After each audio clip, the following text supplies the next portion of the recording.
You have helped out.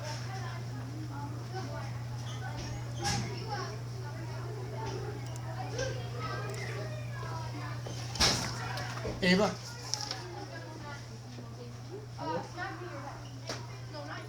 Navi, happy birthday!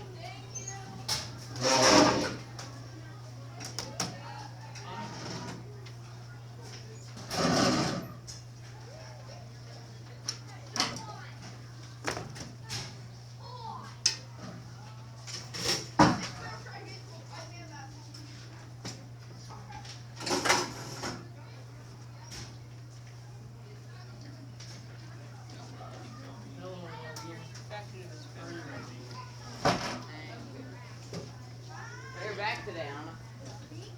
Hey, are you in Kiko? No. Okay. I was doing Is what the country store? You what? I was join them, and then I'm just like, I'm in student council, so I don't feel like doing it all. How easy is student council? It's so easy. What do you do? Like we did like homecoming. Like we haven't had a meeting. It's like since before homecoming. Hey, what's up, So do you want us to answer these this time or no? This one's easy. Lizzie, do you know what the Key Club meeting is today? Hey, how are you? What? Yeah, where? See you, Ray. Hey, if you don't want those chocolate milks, reach down. Alex's Key Club? Thank you. Appreciate it. You're the man. It's at the Boston.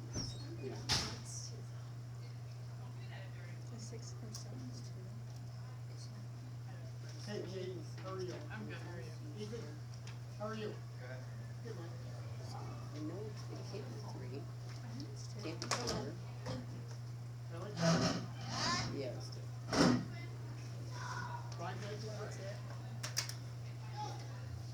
You're supposed to cross out and stuff like this. You skids yesterday.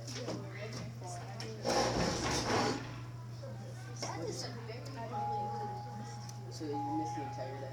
I don't think it's I don't think it's the original theory. It's Berry. I've never seen a berry. I've seen Can you tell us how it tastes when you Come on, let's go. All right.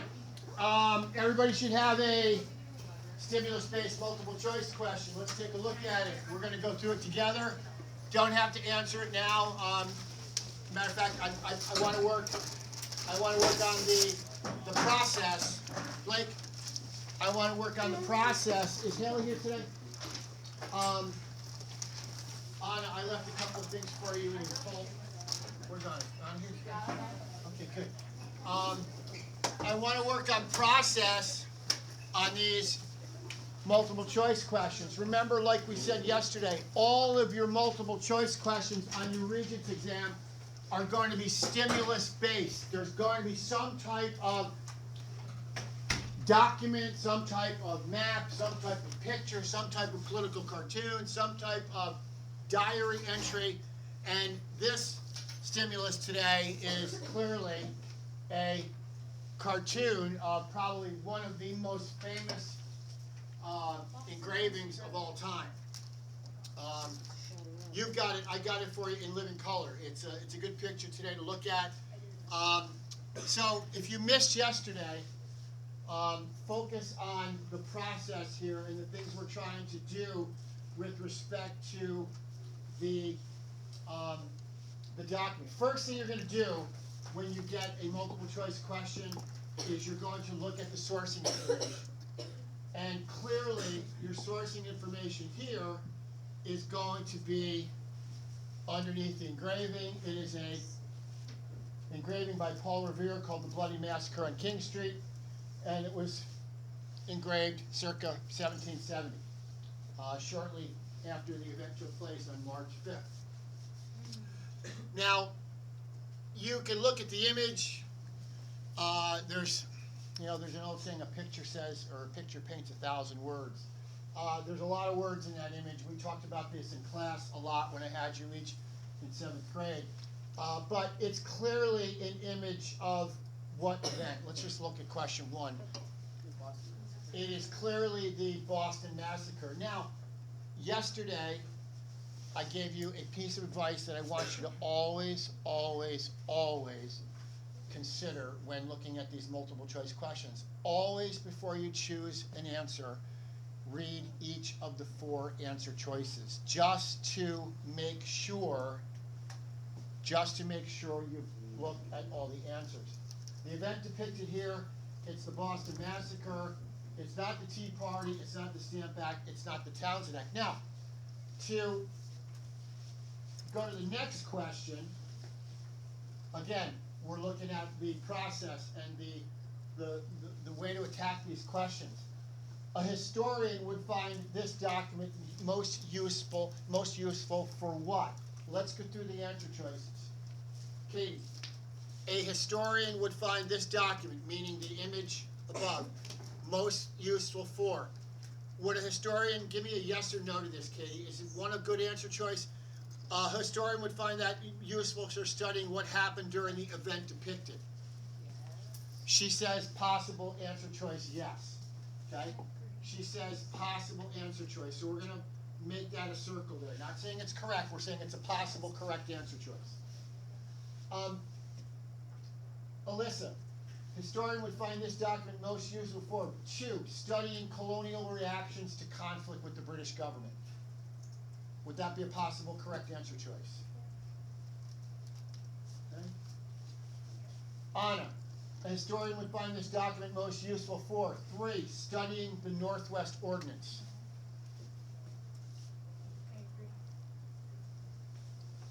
4, Dylan, historian would find this document most useful for studying the War of 1812. Okay, remember yesterday I said there's going to be at least 1, possibly 2 answers you can just throw away. Now, it comes down to 2. Okay? A historian would find this document most useful for what? Let's look at 1, studying what happened during the event depicted. So here's where, look at the top of your sheet. What do the instructions say at the top of your sheet on this question? It says, base your answers to questions 6 and 7 on the image below and on your knowledge of social studies. So I'm going to ask Miss Ellis here. I'm going to ask Miss Edgehill. I had Alyssa Ellis as a softball player a number of years ago, and I just got you confused with her. I'm going to ask Miss Edgehill, choice 1.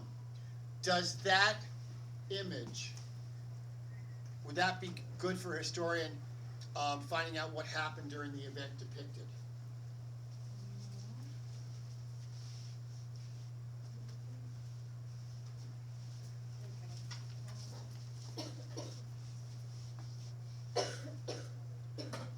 What did we say?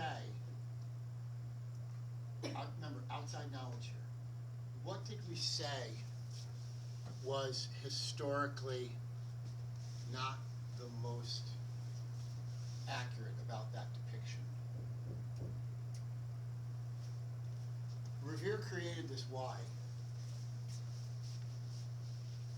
Who remembers why Paul Revere created this? It was after the event, about 2 weeks after the event happened.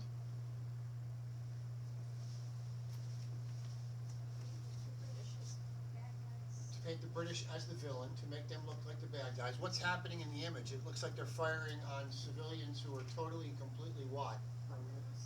Unarmed and helpless. Why would Revere portray it like that when we know for sure, and I know we talked about this in 7th grade,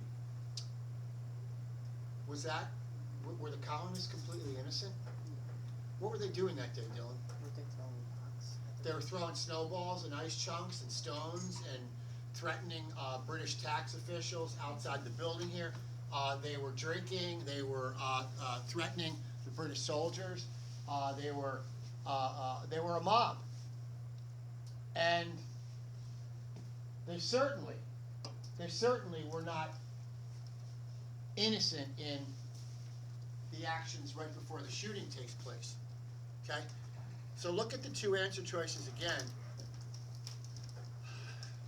1, I'm going to tell you, this is a tough question. This is a tough question, but you have to remember that looking at that image alone is not going to give you the full version of what happened that night. This is an example, by the way. What do we call this type of image that was intentionally really misrepresented by Paul Revere to gather?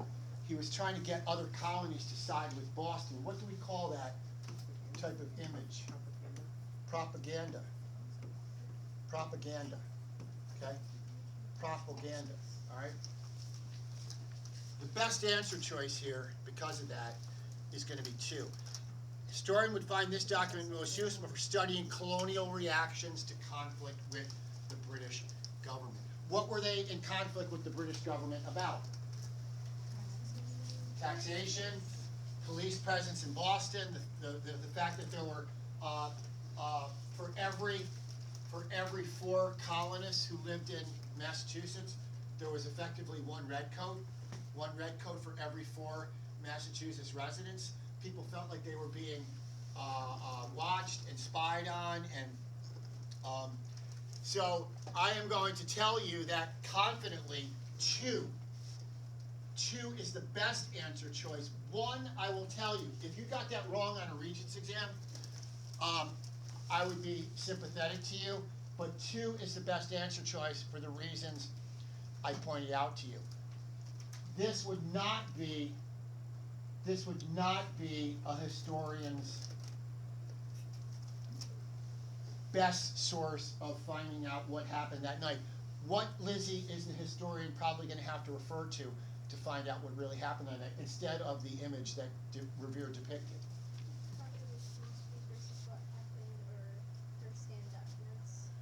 First-hand documents, maybe from the court proceedings that happened, newspaper accounts from people who were eyewitnesses. There are going to be better sources of information to help historians. Clearly, this is going to show you, though, that the colonists were upset, and this is going to show you one of the colonist reactions, okay, studying colonial reactions to the British presence in Boston, the British government, okay? So eliminate answer choices that don't fit, and remember to read the question carefully. It's relying, these stimulus-based multiple choice questions are going to always ask you to rely on the document and outside knowledge. How many multiple choice questions did we say there's going to be? 28, okay? 28. Now, we've looked at 2 the last 2 class periods. Actually, we've looked at, I think, 4 questions total, okay? Each of your stimulus is going to require you to answer usually 2 or 3 questions. So for this one, the Boston Massacre engraving, there are 2 questions. You've answered 2 of the 28 questions that you would see based on that one document. One that we'll do tomorrow or Friday. If we do another one this week, we might have 3 questions for each of the for one of the stimulus. So by the end of this exercise, by the end of the school year, you will have down some strategies and some skills that are going to make the multiple choice. I don't think any of you are going to have any struggles with the multiple choice, as long as you remember to eliminate answer choices that don't fit, and give yourself a good opportunity, if you guess, to guess 1 out of 2 rather than 1 out of 4. All right?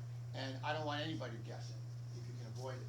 But if you're going to have to guess, I'd rather be guessing 1 out of 2 than 1 out of 4. All right? Questions on the Bloody Massacre. Okay? Who can tell me outside knowledge? Who can tell me outside knowledge? Who defended the British soldiers accused of murder that night? He was a patriot who sided with independence, but he felt it was important to defend the soldiers. Who was it? He had a cousin who was a beer maker. Or John Adams. Okay? John Adams. Why would John Adams, a patriot who ultimately will support independence, why will he want to defend 7 British soldiers accused of murdering 5 Bostonians? What would his purpose be in defending the hated British soldiers? What do you think he wanted to illustrate, or what do you think he wanted to prove by doing that? Palin. Okay, you're not too far off. He wanted to show that despite the colonists opposing the British and their taxation and their threats in Boston, he wanted to illustrate that all people were still entitled to a fair what? What? Not a fair fight, a fair trial. He wanted to make sure that they were entitled to a fair trial, and fair trial means you have to have representation, and he felt that they deserved that. And it worked, because none of the men were convicted of murder. Most of them were acquitted. One was found guilty of manslaughter, which is a lesser charge than murder, and mission accomplished for John Adams. But this engraving, created by Revere, was intended to stir up emotion and to stir up anger and resentment among the 13 colonies, to kind of bring them to the side of Boston during the struggle. This event, is kind of called, unofficially, the beginning of the American Revolution. Now, the American Revolution will not start until 1775. It won't start until 5 years later, but March 5th of 1770, 5 years before the war begins, a lot of people point to this event as being the official start of the Revolutionary Era. Okay? The official start of Revolutionary Era. Questions before we move on? Who's got the cough? You all right? You all right? Okay, lots of sickness going around. Yeah, they're on it. I heard my cat sneezing up a storm. I think my cat was sneezing. Holy cow. Little Sophia. Little Sophia. She's not farting up a storm. She's coughing or sneezing or yakking. Where I look, there's a hairball in my house. All right. Let's take out our PowerPoints, please, our slideshows. We were looking yesterday at the cotton gin. And Anna, we had a good class yesterday with a couple of videos. Make sure you watch the recording of yesterday's class if you haven't already. I didn't get to post it last night. I posted it this morning, but make sure you catch that. The cotton gin impacted the growth of slavery in the South. The cotton gin is going to revolutionize and increase cotton production, and it's going to lead to a rapid expansion of cotton production and slavery in the South. It will result in a monumental increase in the number of slaves in the South. That's the important thing about the cotton gin. It made the cotton cleaning process much easier, and because of that, planters and farmers are able to buy more land, which is going to require more labor to harvest and to grow the cotton. Tragically for slaves, tragic reality for slaves is the cotton gin cannot pick or plant cotton. That requires labor. That requires human beings. And this is the tragedy in the cotton gin. The cotton gin would require a large increase in the workforce. And did we talk yesterday about the 1808 law that stopped the importation of slaves from Africa, but resulted in an increase in slaves regardless? Through what process? Breeding. Okay, through breeding. All right. Okay, let us go to the next slide and continue on. We're looking at slideshow 2. We're on page 4. Let's talk about the economic growth in the South. Again, we're talking about the South and cotton. Cotton exports are going to become the backbone of the Southern economy with the invention of the cotton gin. By 1860, cotton accounted for almost 60% of American exports. 60% of American exports, nearly, by 1860, comes from cotton. 60%. It's a lot of money. Southern planters became wealthy from cotton profits. The video that we watched yesterday on the cotton gin told us that most of the millionaires in the country are going to be cotton planters, plantation owners, in the American South, between Mississippi and along the Gulf Coast of the Gulf of Mexico. almost all of your American millionaires are going to originally come from that area. Let's pull the map down and show you. Nearly all of your millionaires during this period are going to come from this area or this area here, okay? All your millionaires are gonna come from the Atlantic coast and the Gulf of Mexico, all right? In the cotton states, in the area was called, cotton was literally called white gold. Cotton was called white gold because of its value. And southern planters become extremely wealthy. And the thing I want to point out, this was mentioned in the video yesterday at the end of class. What is the North's role in this? Now, slavery by 1850 in the North is long gone. Do the northern states have any culpability, or do they have any role in the perpetuation of slavery, even if they're not owning slaves by 1850? Anna?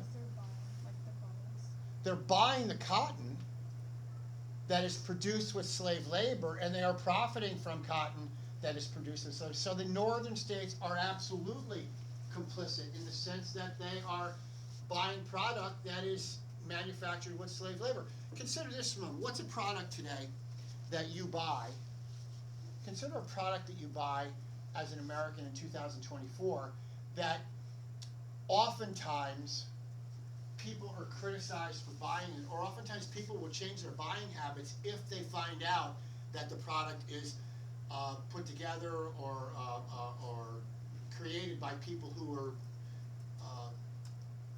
working in sweatshops or quite literally working in slave labor today. Give me clothing. Lots of our clothing from around the world is put together, is sewn, is put together, is created in places that pay, if they pay anything at all, they're paying literally horrible, horrible wages to people working in horrible, horrible working conditions.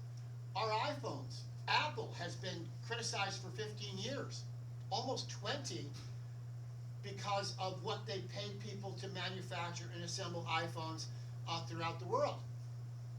Apple makes a killing on the selling of an iPhone. I have a 12. I'm sure you guys have newer phones, but a 12 costs me, I don't know, $1,000. Okay, Apple is certainly not paying people around the world in many places a fair wage to create this. So what do people tend to do if they feel that their money is buying, typically at least today, what do people do often if they feel that their money is being used to support products that are used where people aren't being paid a fair wage or being paid no wage at all? What as consumers can we do? Not buy it. Stop buying it.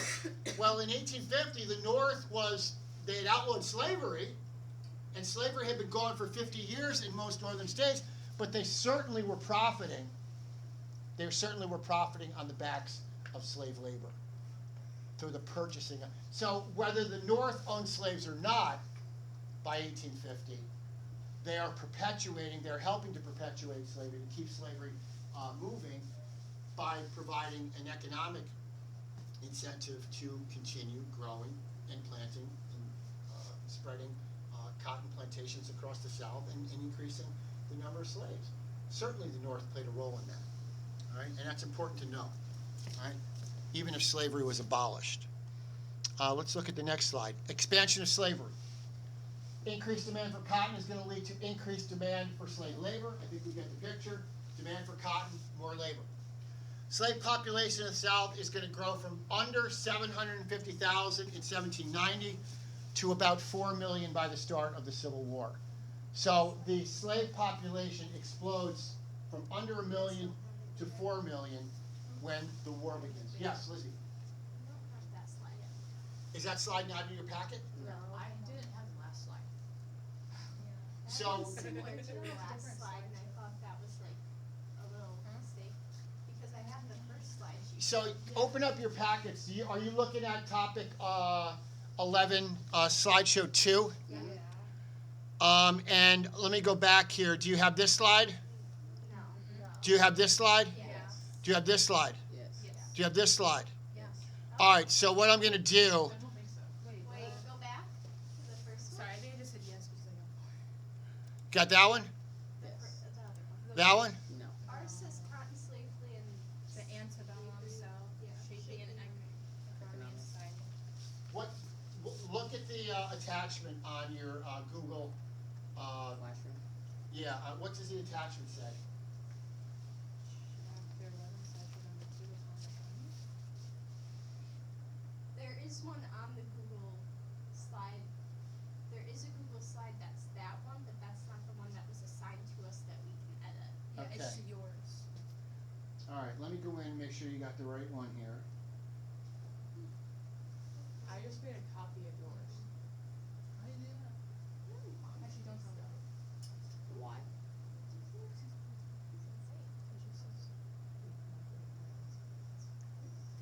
Guys, thanks for pointing it out to me. One Oh, I was mistake, 'cause we had the first two. Well, I saw numbers and I thought those numbers matched up and I was writing them. All right, so I've got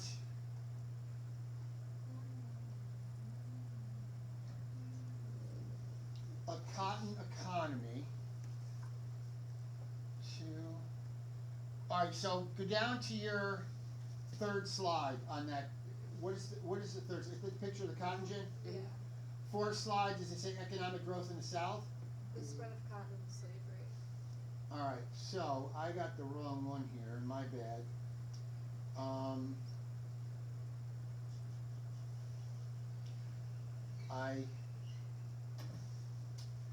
I assigned the wrong one. Here's what I'm going to do, guys. I am going to do the following. The spread of cotton and slavery.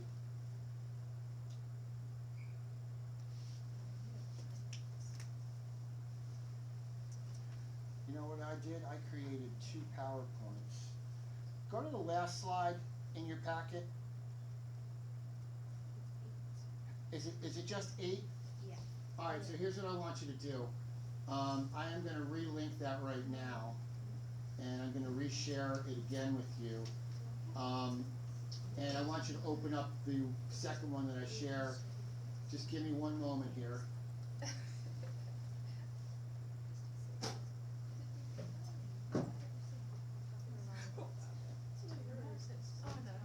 Who caught this? Was Lizzie? Was this your catch, Lizzie? Was this your? Did you spot this? All of us kind All of right. looked around like, this is wrong. Yeah. It's not like I wrote notes on the slides. Wrong. That's not right. Yeah, I didn't have the last one. I did that too. I wasn't writing notes or anything. I caught it. I mean, I wrote notes on the Yeah, second one, but like, yeah, Blake actually caught it first. Yeah. Oh, really? Did he? He tapped me on the shoulder and said, "This is messed up." I was like, I know. From that reaction, I'll probably get sick. Did that hurt? Yes. I was trying to send it. Okay, I am going to reshare this right now. Please open up. Please open up the new one and tell me, please, that it's got 11 slides and that your 4th slide is looking like this.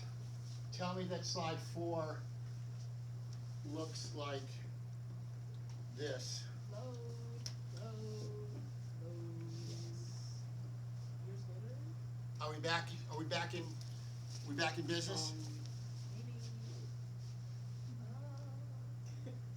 Maybe. Oh, that's it. Yep. We're looking for that slide. You're looking for this slide? It's slide number Yeah, 4. it Yes. All right. Let's go switch my notes over to this All right. slide. So let's go. Thank you. So cotton exports become the backbone. 60% of U.S. exports by 1860 is cotton, and Southern planters were becoming wealthy. Go to slide 5, expansion of slavery. 1 in 700,000 slaves in 1790 to 4 million by 1860. This is almost entirely due to the expansion of the cotton growth due to the cotton gin. All right?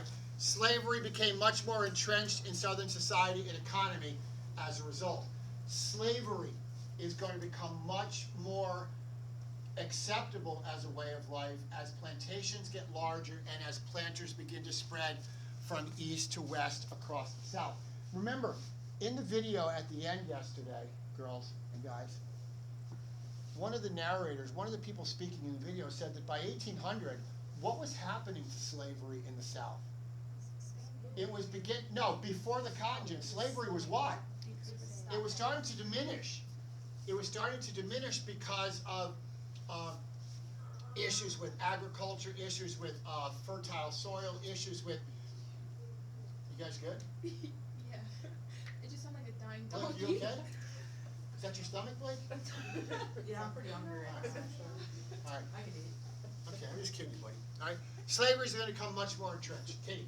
When he made the cotton gin, did he know that it was going to increase slavery the way it did? No, but like most entrepreneurs, they are making a product. They are making a product that clearly there was a need for, and actually, I would hazard a guess that he probably was just hoping that planters and farmers would buy the cotton gin, and it would basically provide him and make him a profit on an invention that was going to make cleaning cotton easier. I would have to say that Eli Whitney probably never in his wildest dreams imagined that his invention would result in more slaves. If anything, if he was thinking logically, if he was thinking like any of us would be thinking, you would think that a labor-saving device would result in the need for fewer slaves. But that wasn't the case. It's a good question. I would say no. He didn't recognize it, but you think he ended up being happy about it? You think he ended up being happy with his invention? Yeah, because as farms got bigger, as plantations got bigger, you're going to buy more than one cotton gin. You're going to have multiple cotton gins. Okay? You can have multiple cotton gins. And actually, cotton gins came in all shapes and sizes. If you were a small farmer who maybe owned 5 acres and you were growing cotton, your cotton gin literally might be like the size of a bread box in your barn. If you owned 20,000 acres, like some of your larger plantations along the Gulf Coast, your cotton gins could literally be as big as a room. And it all depended on how much land you own. Okay? It all depended on how much land you own. There's a picture, and I'm sure we've seen it, maybe last week, of a boat in port, and there's a couple of people standing on top of bales of cotton on top of the boat. The boat is literally covered from the bottom of the floor of the deck of the ship. The cotton bales are stacked 10, 12, 15 high. It's tough to really gauge. It's tough to understand now in 2024 what that would mean today, but clearly then that much cotton being shipped from southern ports to northern cities or places in the Northeast, it kind of gives you I'll see if I can find it between now and the end of the week, but it's worth looking at that picture again. It's literally hundreds of bales of cotton on a ship where they're carrying nothing else but cotton bales. Okay, tied bales. You guys don't know what a bale is, right? Okay, tied bales of cotton ready to be shipped to the Northeast. So, key point here, slavery will become more entrenched in the Southern economy. And as slavery becomes more entrenched and as the cotton plantations expand, we're going to see an acceptance of slavery even more so among all aspects, all levels of white societies in the South, even among people who do not own slaves. Even among people who do not own slaves. It is an entrenched way of life for all residents, African American and white, in the American South. Right? Everybody understands the social order in the South because of slavery. Everybody understands the social order. The poorest of poor whites, who don't own anything, don't own land, certainly don't own any slaves, they understand that slavery is going to give them social status because the poorest of poor in the American South are going to be considered higher on the social scale than African American slaves. That is why whites are so vehemently defending slavery and are arguing in favor of maintaining the institution because it gave power and prestige to all whites regardless of whether they owned slaves or not. Is everybody clear on that? All right. Let's continue. Plantation system. Large plantations became the center of Southern agriculture and society. They created a hierarchical social structure with planters at the top. Palin, yes? Did people ever like, sorry I interrupted, but did people ever like hire white people to like their crops? Yeah. There were paid people that would work on plantations that would be white. You would have overseers, oftentimes overseers, people were in charge of like making sure the slaves were doing their job. They would be paid employees. There was a paid workforce, but they were not African Americans. Okay, they were not African Americans. The plantation system created a hierarchical structure with planters at the top. Planters, again, are people who own slaves and own large pieces of land. Most Southerners were small farmers or landless whites, not plantation owners.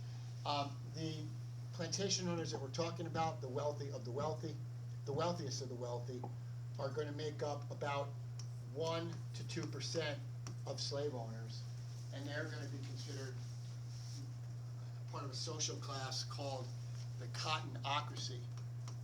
The cottonocracy. That's a play on the term aristocracy to describe wealthy English elites. Aristocracy. Well, cottonocracy is the wealthy Southern elite who own 20 or more slaves, and they make up a very small percentage of the population, but they are very, very influential. Most Southerners were small farmers, as I said, or landless whites, not plantation owners. And if you were a slave owner who only owned 1 or 2 slaves, expect slave owners, white slave owners, who owned small numbers of slaves to be doing the same jobs and the same, they would oftentimes be working hand in hand, side by side in the field with their slaves. To be a planter, though, meant that you were managing the land and you were managing the plantation, you were managing the slaves. You were not involved in the day-to-day operation of working in the fields, picking the crops, planting the crops. That was all delegated among the slave population. I have a video clip from American slavery that I want to show you, okay, that I think will shed a little bit more light on this. I like this chair. It's a nice chair. By the early part of the 19th century, the enslavement of people of African descent had become a way of life in the southern United States. In 1808, a law was enacted by Congress that made it illegal to bring any more slaves into the country. However, no one bothered to enforce it. As a result, people taken captive in Africa continued to be shipped to the USA, where they were sold at public slave auctions. So that by the year 1860, there were 4 million people living in slavery in America, and almost all of them worked on the large farms called plantations that were so commonplace across the southern United States. As the American nation began to mature during the first half of the 19th century, the practice of using slave labor had created a great division between the southern states where it thrived and the northern states where slavery had been declared illegal. The warm South had the kind of soil and weather that allowed large-scale agriculture to flourish. As a result, nearly all of the people enslaved in the South lived on big plantations that had at least 20, and quite often hundreds of slaves. And the owners of these plantations successfully used their slaves to generate huge profits for themselves. In contrast, slavery never really caught on in the North. For the most part, northern land couldn't support the kind of large-scale agriculture where the use of slaves actually paid off. In fact, in chilly New England, the poor rocky soil pretty much limited agriculture to small, not very prosperous family farms. Because farming in the North often proved to be a bad way to make a living, increasing numbers of Northern farmers took up more reliable work in factories that were becoming a very familiar sight across New England as industrialization took hold. But there were other reasons slavery didn't work in the North. One was that many Northerners had strong Quaker or Puritan backgrounds that made them oppose slavery for religious reasons. Another was that, unlike the South, the North possessed a good number of important institutions of higher education, as well as certain powerful newspapers, both of which actively promoted anti-slavery views, usually for humanitarian reasons. The history of the slave trade goes back thousands of years. For example, in the days of ancient Rome, it was fairly typical for conquering armies to enslave their enemies. Much later in history, after Christopher Columbus reached the West Indies in 1492, colonists from Europe began to raise sugarcane there. The demand for sugar was strong, and at first the Europeans tried to enslave the native people to work on their plantations. But when that approach failed, they started to look to Africa for slaves. This was a logical place to find them, because a well-established slave trade was already in existence there. The slave trade took place along the middle part of Africa's west coast. Africans in this region captured other Africans, often in tribal wars. They put them in chains and held them at slave trading posts along the coast. The captives were sold to white sea captains, packed into cramped ships, and transported across the ocean. In the colonies, they were resold at public auctions to the highest bidder. Slave auctions, such as the one advertised here that took place in Charleston, South Carolina, in 1769, were quite commonplace in America during colonial times. The life of a plantation slave was a sad one, of forced labor, poverty, and ongoing humiliation. Under the law, slaves were considered to be the... If we don't finish this in class, please finish watching it tonight. I will link it to your page, this clip. property of the plantation owner, just like his farm animals. If you were a slave, you could be sold at any time and your family torn apart.